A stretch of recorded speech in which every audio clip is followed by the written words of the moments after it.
ড্রামে কেনা যাবে না ট্রলারের তেল, সরকারি নির্দেশ চিন্তায় মৎস্যজীবীরা।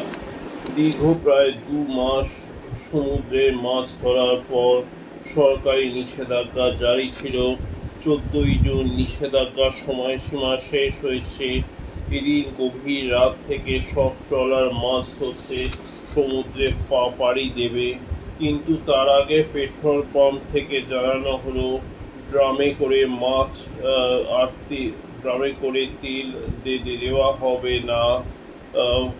ফলে মাথায় হাত ট্রলার মালিকদের, কারণ ট্রলারে কোনো গাড়ি মতো নয়, একটি জলযান।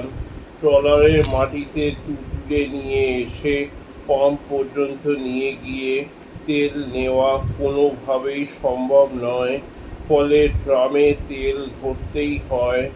এই পরিস্থিতি তৈরি হওয়ায় ট্রলারের মালিকরা পড়েছেন গভীর সমস্যার মধ্যে। দক্ষিণ ২৪ পরগনা জেলার কয়েক হাজার ট্রলার সমুদ্রে যেতে তৈরি, কিন্তু তার আগেই মাথায় হাত ট্রলার মালিকদের।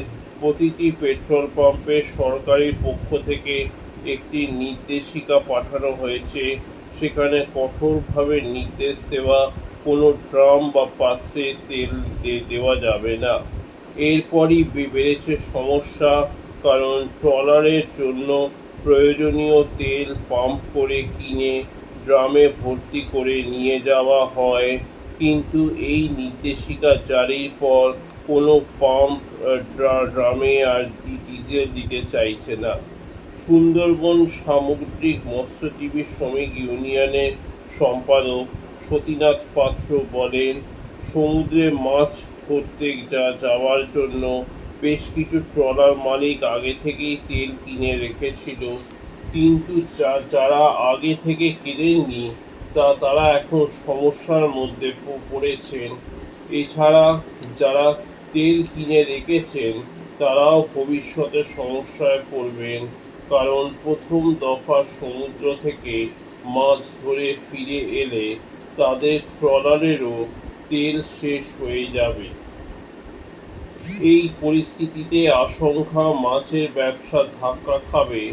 এখন মৎস্যজীবীরা দিশাহারা, কী পদক্ষেপ নেওয়া যায় তাই নিয়ে সিদ্ধান্ত হবে।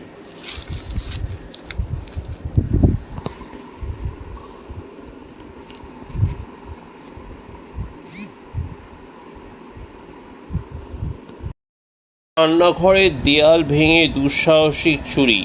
সংবাদদাতা বারুইপুর। ফাঁকা বাড়ি, সেই বাড়ির সদর দরজার তালা অক্ষতই ছিল, কিন্তু রান্নাঘরের দেয়াল ভেঙে দুঃসাহসিক চুরি হয়ে গেল বারুইপুরের কল্যাণপুর কুন্দরালি এলাকা।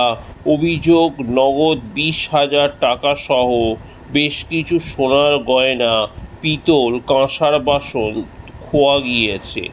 খবর পেয়ে বারুইপুর থানার পুলিশ ঘটনার তদন্ত শুরু করেছে।